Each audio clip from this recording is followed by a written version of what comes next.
Right now, more than 16 million U.S. adults are dealing with long COVID. The National Institutes of Health has identified the 12 most common symptoms of long COVID. There are typical symptoms of long COVID, such as brain fog and fatigue.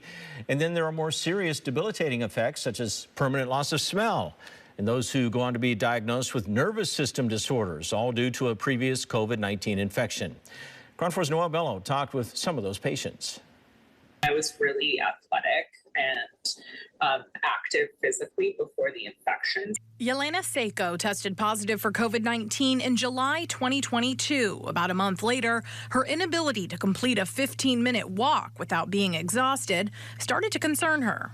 I slowly started to notice myself get really brain foggy after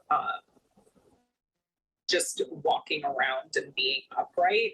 Several doctor visits later, she was diagnosed with dysautonomia, a condition for which there is no cure. And it needs to be recognized earlier than later.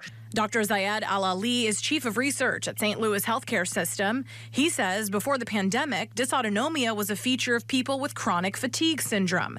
Now, according to the National Library of Medicine, dysautonomia occurs in 2.5% of patients with post-COVID condition. A lot of patients complain about heart racing, like beating out of their chest, so irregular heart rhythm. They stand up and their blood pressure falls, or the heart rate races really quickly. They get dizzy. They can barely make it to the bathroom and back to bed.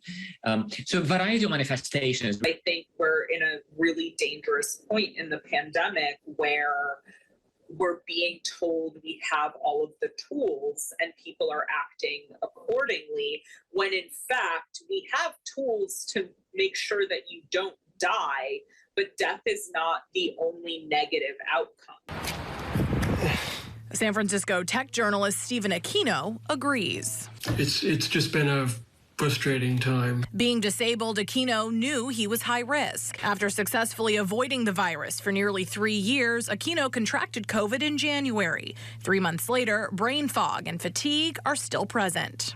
When I go to do anything or talk to somebody, even if I know them well, it can be very difficult to remember exactly who they are and what the things are called.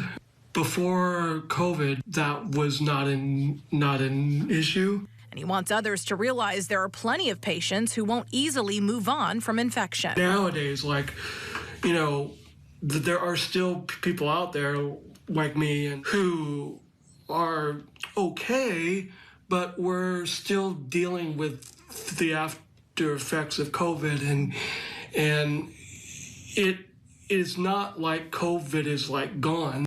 What is gone for many early COVID patients is their sense of taste and smell. Smell, on a good day, it's 50% there. And also, almost everything smells different than it did before. Kat Berner contracted COVID in spring of 2020. She spent the next 2 years doing smell therapy with UCSF doctor Patricia Loftus. It is taking 4 different scents, 4 different essential oils, and smelling each of them for 15 seconds twice a day. Dr. Loftus says it's not uncommon for viruses to cause smell loss, but early COVID strains were prolonging the symptom, mostly in younger, healthier people with mild cases. Usually, as the cold goes away and the congestion gets better, the smell slowly returns. What we were noticing with some patients is that even though they could breathe through their nose, they were still having smell loss. She says the inability to smell is a huge quality of life issue. I have had patients who have gotten food poisoning multiple times because they can't smell if their food has gone bad. Yeah, I almost burned down my kitchen. I forgot something in the oven and I couldn't smell the smoke. So it was a little bit nerve-wracking. Kat says the smell of smoke and natural gas are different than before, but she can at least detect it now. While she's thankful for the 50% of smell she's regained over the last 3 years. So I just still kind of wake up every day, see what's going to work and see what doesn't. For people like Kat Berner, a sense of smell will likely never fully return, which you can imagine will be frustrating moving on through life. Now, for those dealing with symptoms such as fatigue, dizziness, and upset stomach, there are some therapies to try both with your doctor and at home. And coming up tomorrow in the final installment of the series, we're going to share ways to help recover from that.